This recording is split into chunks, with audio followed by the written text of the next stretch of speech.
What's up, y'all? I've been doing some thinking about some things that have gone down in my personal life in the past 6 months to a year. And I came to a rather shocking conclusion that out of the people who like you, there are only two kinds of people who actually like you. People who like you for who you are, and people who like you for what you can do for them, also known as sycophants. Now, there are several different reasons that somebody would be a sycophant.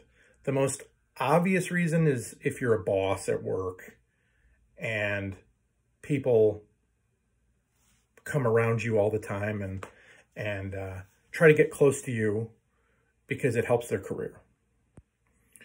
Now, some people might say, well, those people don't actually like you. They're just pretending like they like you. Well, I think that does happen sometimes, but I think actually, more often than not, the sycophant actually does like you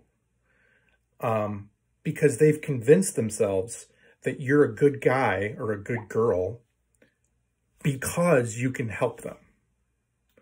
Now,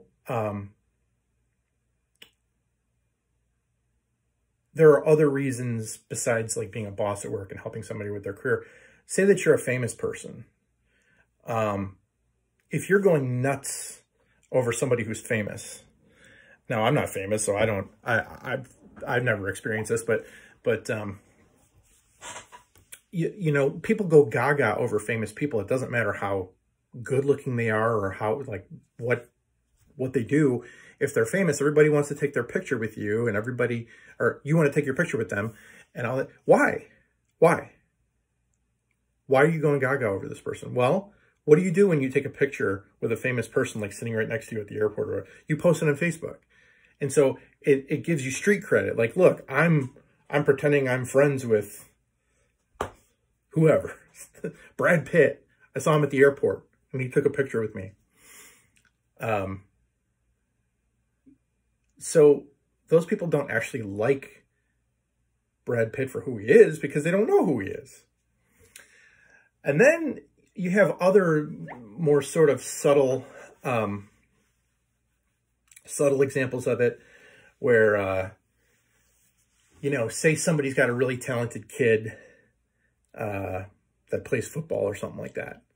Well, the parents tend to flock toward the parents of that kid who have like the special quarterback or the special running back who's, because they want to get to know you so that they can be in the inner circle and they can, get to know the people that you know. So maybe their kid can meet the recruiter at a big college or whatever it is, So I just think it's funny how people work. And I think it's really sad that some people, that's the only way that they know how to value someone is what you can do for them.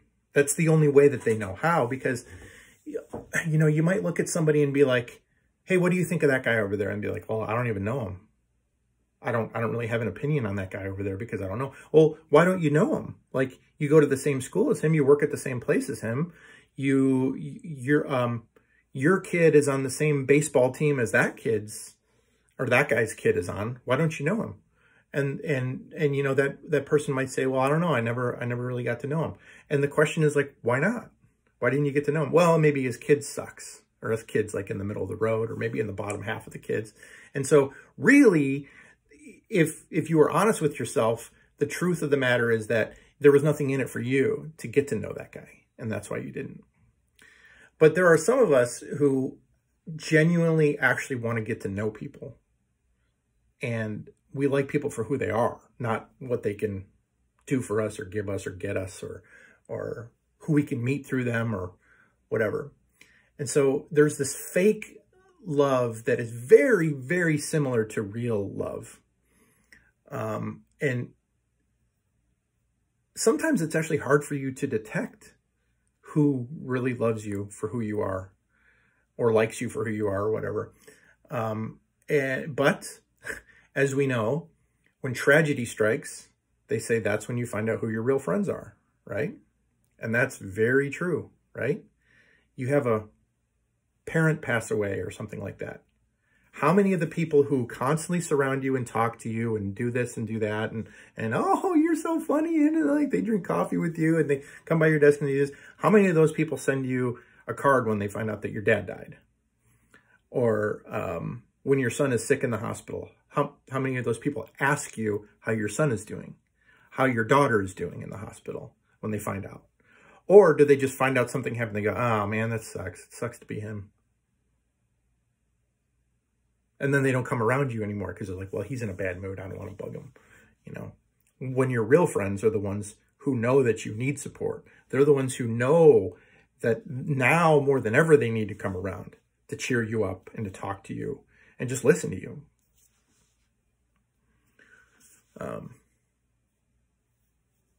And sometimes you don't know who's who in that scenario because people are so good at faking it. They're so good at faking it. That you don't know until you go through something to find out who your actual real friends are. Anyway, so my family and I recently experienced something, and it's very interesting to find out who your real friends are. And I remember a friend of mine in Ohio, his mother, she's been passed away now for years, but she got sick with dementia, and she had all these friends. I mean, they've been around that area in Ohio for a very long time, just have tons of connections, social connections, even political connections, connections in schools and all this stuff. I mean, you know, she would show up to some board meeting or something like that, and everybody knew who she was, you know. And they're not famous, but they're like, you know, like locally famous, if you will. Like everybody in the town knows who they were, and they had a lot of friends. And then when she got sick, her friends parted like the Red Sea. They just took off. Well, you know, she can't do anything for us anymore. It doesn't matter if I know her now. She can't help me with anything. I can't go to her to help me with this problem or that problem, or have her introduce me to the county representative for this, because she can't do that now because she has dementia and she's you know, she's losing her mind.